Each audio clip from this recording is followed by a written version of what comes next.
In August 2011, I made a video entitled World's First Silver Bonds. World's First Silver Bond. In that video I discussed the new silver bond offering made by a company called Royal Silver. The deal was basically this: for 5,000 US dollars you could purchase a 2-year bond. Every month you'd receive a silver coin in the mail, and at the end of the 2 years, or whenever you decided to sell your certificate back to the company, you'd receive your $5,000 initial outlay back. Despite the video being generally well received, it was still one of my most disliked videos of all time, with nearly 40% of the votes being a big fat thumbs down. Now, I understand that people are more inclined to hit dislike when they dislike a video rather than like when they like it, so videos always appear less liked than they really are.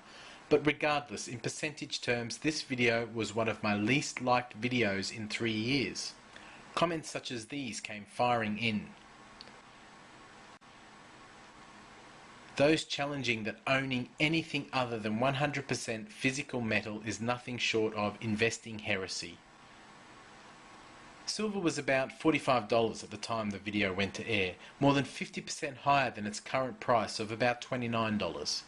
Premiums excluded, this means that if you purchase $5,000 of silver at $45, you would have been able to purchase about 110 ounces of silver at the time.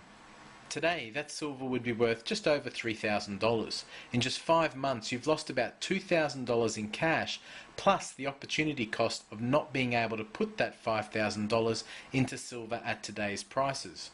Or to put it another way, you could now purchase 172 ounces of silver as opposed to 110 ounces with that same $5,000. That's an extra 61 ounces of silver for your money.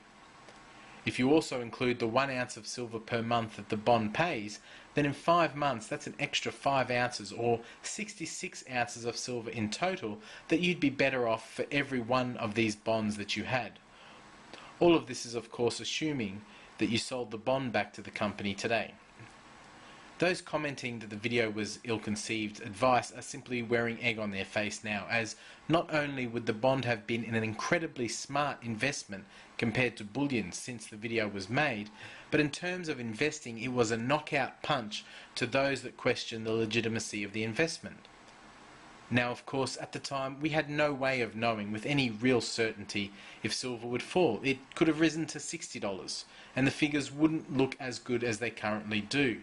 You'd still be up to 5 ounces of silver that the bond paid, and you'd still have $5,000 in asset, but you would have lost some purchasing power, and you'd have to calculate the opportunity cost of how much less silver your money would buy you now. But silver didn't go up, it went down, and considerably so. And this brings me to my point: diversification. There are many on YouTube that will tell you that there is only one way to improve your portfolio over the coming years, and that's by holding physical silver or gold. They will do so with such dogmatic fervor that rivals most religious cults, as if possessed by the spirit of dog. It has the spirit of dog. In the mighty name of Jesus Christ. She is possessed. It has the spirit of dog.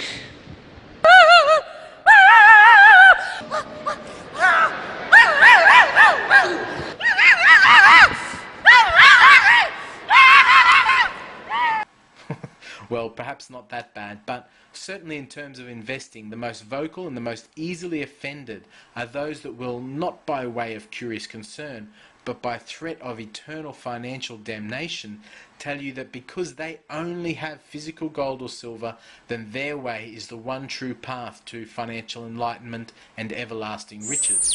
The same kind of rhetoric was received when I produced a video on a stock mining company I suggested as an investment for the future, Coeur d'Alene Mines Corporation, which has performed exquisitely well, outperforming silver during the run-up, and is still about 5 to 10% a better investment than physical silver, depending on how you calculate your physical premiums, despite the current fear in the stock market surrounding the Eurozone.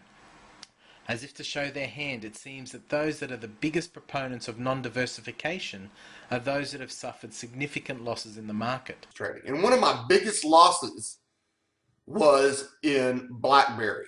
And I'm like, they're going to go down. They're going to go down in a ball of flames. So I started buying put. Well, I lost a ton of money.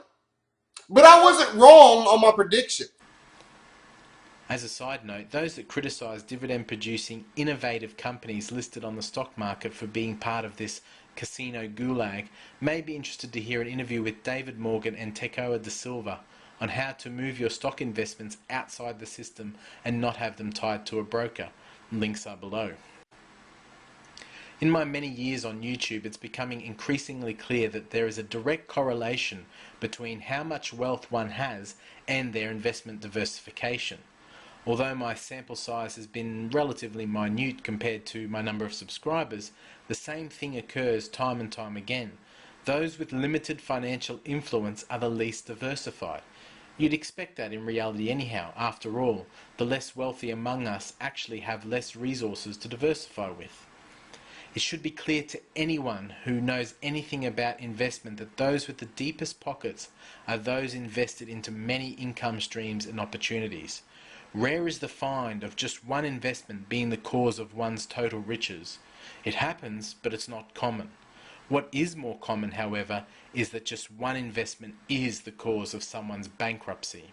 Diversity can come in many forms. It's not just the choice between physical metals, stock markets, or silver bonds. It can be the form of private investment, such as investment into a friend's business, or investment into your own business, or your own education, or learning a new skill. We are on this planet for an exceptionally small period of time. What we leave to our children is our legacy, and what are we doing today to improve that legacy we leave? Let's not be lazy. Let's look at opportunities for what they are and think outside the box, for that is the one true path to financial happiness.